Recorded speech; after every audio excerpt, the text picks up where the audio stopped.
Hey y'all, Leila with Miss Kiss Creations. I'm going to show y'all how I glitter a tumbler from the start. This is a travel mug from Tipsy Magnolia. This stainless steel tumbler is completely fresh, brand new. I have not done anything to it.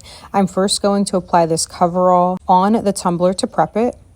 The glitters I'll be using for this tumbler is from Glitter Heart Co. They are on the screen. The Autumn Breeze is mixed with a biscotti. I accidentally dumped them together.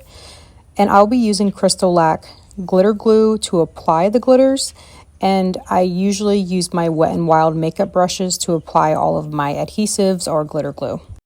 Let's go ahead and prep our tumbler using the CrystaLac coverall. This is an easy tumbler prep solution and this is non-toxic. I apply a very thick coat of coverall onto my tumblers while it is on the cup turner spinning, and then I let that coverall dry while the cup is still spinning on the cup turner.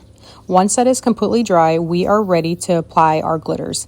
Again, I am using my CrystaLac glitter glue and I apply another thick coat of that all over the tumblers. And then once I am finished applying that all over the tumbler, that's when I go in with my glitter. Anytime I apply more than one color of glitter to a tumbler, I always start at the very top and then I add the next color at the very bottom, and then I let those two colors meet in the middle slowly. I'll be adding 2 coats of glitter to this tumbler, so this is just the rough start base. Don't overthink this process. Just add those glitters where you want to add them and then let the adhesive dry underneath. And then once that adhesive is dry, we're going to go in with the second coat. Again, using my Wet n Wild makeup brush, I'm applying another coat of the CrystaLac glitter glue all over the tumbler. This glitter glue is not only an adhesive, but it also seals the glitter. If you notice on this tumbler, there's a little bump on the bottom or around the bottom to make it a smaller shape. Make sure you do not clump a lot of glue or products in that area because it will pool, and you want to make sure that is as nice and smooth as you can get it. Once I have that glitter glue on the tumbler, we will be adding another coat of the glitter, starting from the top, then the bottom, and then letting those two meet in the middle.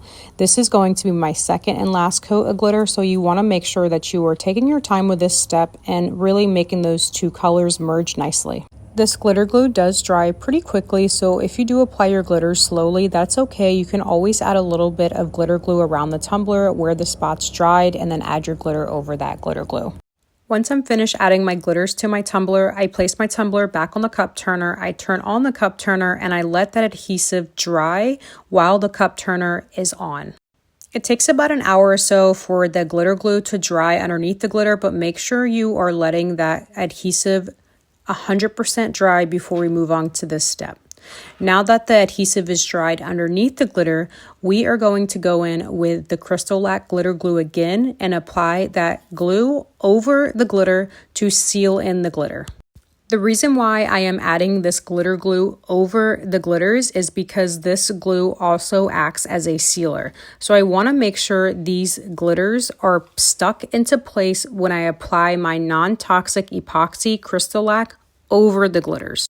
If you don't seal your glitters, then whenever you apply your epoxy or non-toxic epoxy over the glitters move all around, and then you won't have that nice merge or ombre effect that you've had on the tumbler before you applied your epoxy.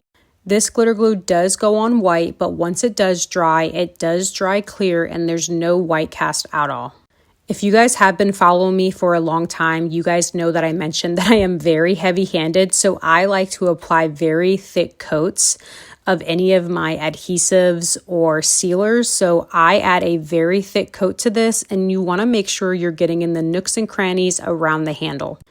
This glue takes about an hour or so to completely dry, so once this tumbler is completely cleared, that's how you know this glue is dried on the tumbler.